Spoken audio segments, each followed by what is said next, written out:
Marami nang nakapanood dito pero marami pa rin po talaga ang nagtatanong kung saan ang location namin.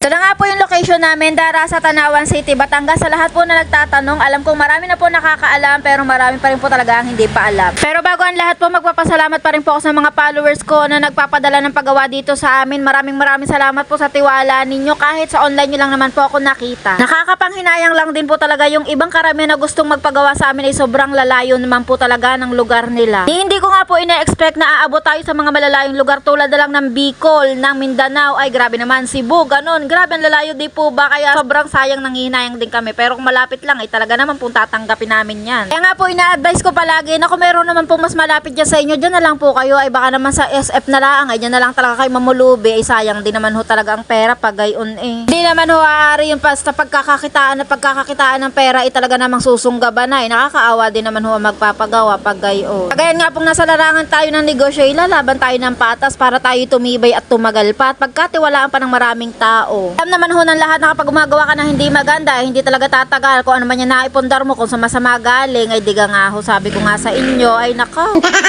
Sa mga nagme-message naman po sa akin, pagpasensyahan nyo na po kung hindi ako nakaka-reply agad kasi napakarami ko rin po talagang ginagawa. Bukod po kasi sa nagkakalikot nga po ako dito, ay talagang ako po yung isang dakilang tindera din po.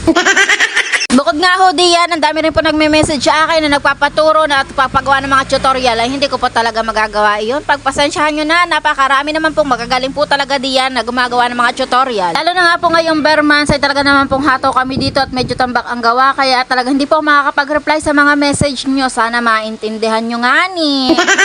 So ayan nga po, maraming salamat sa suporta nyo at sa lahat na nagtatanong nga po, sana nasagot ko na at ilalagay ko rin po dyan sa comment section. Thank you so much everyone, God bless po.